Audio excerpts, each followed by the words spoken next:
Hello, this is Heath, and today I am reviewing Assassin's Creed 4 Black Flag. If you were to ask me, I would be the first person to say that I did not enjoy Assassin's Creed 3.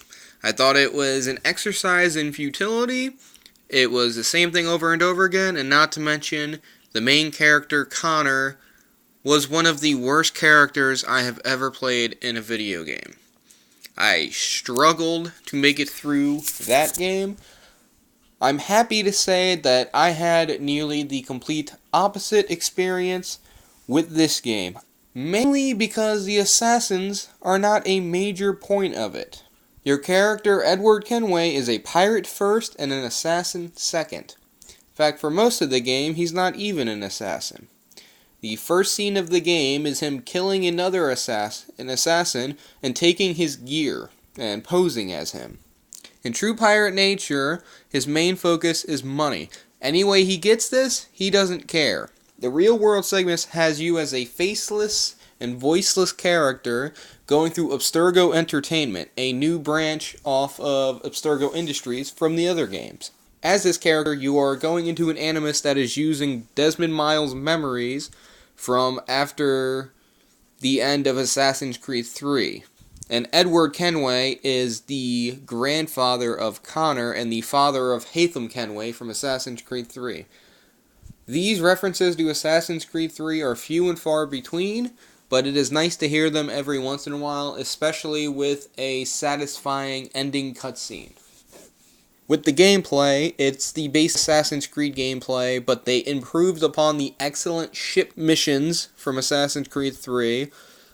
Granted, there's a lot of ship missions on the sea. Along the way, you meet other famous pirates such as Mary Read, Anne Bonny, and Blackbeard. Blackbeard, of which is an excellent role. He is definitely my favorite character in the game. And the voice actor for him, I'd like to salute you, sir, because it was excellent. Great job. Like a PC strategy game that fits it. So, the multiplayer I have not played, sadly. If I had to describe the plot of the Assassin's Creed games as a whole, I would have to say it's convoluted. There's several different things. As soon as the end of 2, if you've played that, there's several different things that just gets confusing, and they got more confusing as the series goes on. Happily, those aren't a major factor in this game. There's one ancient artifact you're looking for, and that is the driving focus of the game, but it's important, but not so much, because it only really comes in towards the second or end of the second, beginning of the third act of the game. The side missions, there's a lot of them, but most of them seem not worthwhile. You can hunt down legendary ships, which are extremely hard. You can hunt white whales. You can hunt several things with harpoons, of which you better upgrade your boat's harpoon supply and your rowboat's armor, because that not last very long. I upgraded that a lot, and I barely went harpooning. You can hunt for upgrades. I didn't tend to do that often, because like most Assassin's Creed games, you don't really need to upgrade because your general swords do the job. The only things I really upgraded was I focused on getting the 4 pistol holsters, so I can just spam pistols.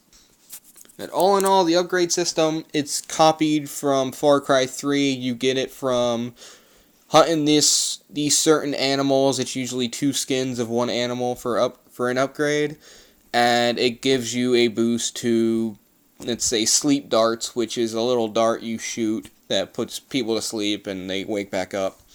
Make that last longer. Same thing with berserk darts, which are similar to the poison of the other games. But all in all, I adore this game. There's forts. Forts is another main activity. It kind of works like the towers in Far Cry 3. You destroy the fort, take it over, and then it locates everything in the area of the fort. Problem with these forts, they are really difficult if you don't have your boat upgraded, which I found to be the main thing that sinks money into. Like, you'll get money, and it'll all go into boat. At least for me, anyway. It'll all go into your boat, and you won't spend it on any swords. The only sword I had was the sword you get at the beginning of the game as part of a mission. And I bought one cheap gun that had a lot of range, and that is all I ended up buying out of that aspect. The supporting characters, they're definitely the best characters in the game. James Kidd, I like their character. It was trying to be inspiring and get Edward to do the right thing. I've already said that Blackbeard is my favorite character in the game. The Templar Grandmaster's kind of typecast, kind of. He's a generic bad guy. When it comes to the real world things, which was always a low point when it came to the Assassin's Creed games when they went to Modern World, I gotta say, I don't really like this version, because basically everyone who you're working with is like a hipster, and Ubisoft is saying they're great all the time. Like, there's an early thing, and they're saying they partnered up with Ubisoft, and how they're such a great video game company, and they made Assassin's Creed 3 Liberation, which I don't get, because that would mean they came out with Assassin's Creed 1, 2, and 3. If they're putting Assassin's Creed 3 Liberation in the title, in the game universe, which means they released 4, 5 games in about 2 or 3 years, which, hey, with the rate things are going now, that's going to be happening soon, I'm guessing.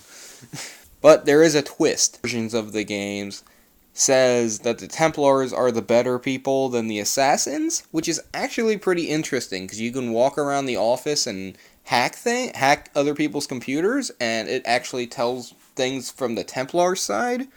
For example, I hacked a computer, and it gave me a brief biography of Rodrigo Borgia, which is the bad guy, the main bad guy from Assassin's Creed 2, which between this one and 2, that's probably my favorite game. This one's close, but overall I probably had the best experience with that. But it was interesting because it stated how he was a great man and explained a bunch of stuff, and it said how he was tortured by Ezio Auditore throughout the years and ended up getting killed by him, which I just find it interesting because something from the other side. Granted, it's not true because we played through those games and saw what happened. As you walk through the office, you see several characters from the games, mainly the girl from Liberation and Edward Kenway.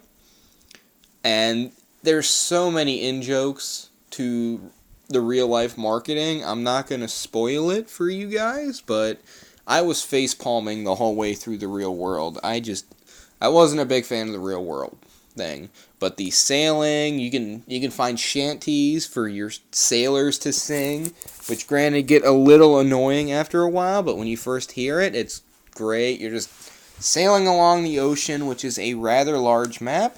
Yes, the map is large, and while you're sailing across the ocean, you run into a bunch of other ships, and early in the game, when your ship isn't upgraded, you will get destroyed. Like, there's one part of the game where you're on the bottom right side of the map, and you have to go to the middle left side of the map, which includes you going through all the hard forts that have mortars and everything, and that was the toughest time I had in the game, was trying to get my ship to that location, because I kept getting killed by a fort, and it kept spawning me. It kept bringing me back to life at the beginning of when I first went into the fort. And there was a bunch of warships around, and they just kept destroying me. But that was the hardest time I had in the game. It was really annoying. A few times I tried to take out the fort, but no luck. A lot of damage. It takes, if you're not upgraded, a lot of shots. Yes, overall, I thoroughly enjoyed the game. I would highly recommend it. It's a lot better than Assassin's Creed 3, which I considered a train wreck. It had good ideas, was not executed well. So, on that note, I recommend it. I'd say Redbox it. They have it. You can buy it. Just play it. See how you like it. That's how we're gonna do these. I'm not doing stars. Play it. See how you like it. Write in the comments about what you like about it. If you agree with me. If you disagree. Heck, we can go into a whole discussion about Assassin's Creed 3. It doesn't matter to me. Just write in the comments what you thought about the game. Like it if you like this video. Dislike if you don't like this video. And if you don't like this video, just put in the comments what you didn't like about it. Or put in the comments what you did like about it. I'm looking to improve. I always want to improve. That's gonna be my motto here. Anything to make anything to make these videos better, I will try. Put in the comments if you can anything you would like to see in future videos. We can do movies, comics, games again. Just put anything you want to see. If we can do it, we will. Okay, this is Heath, and I'm out.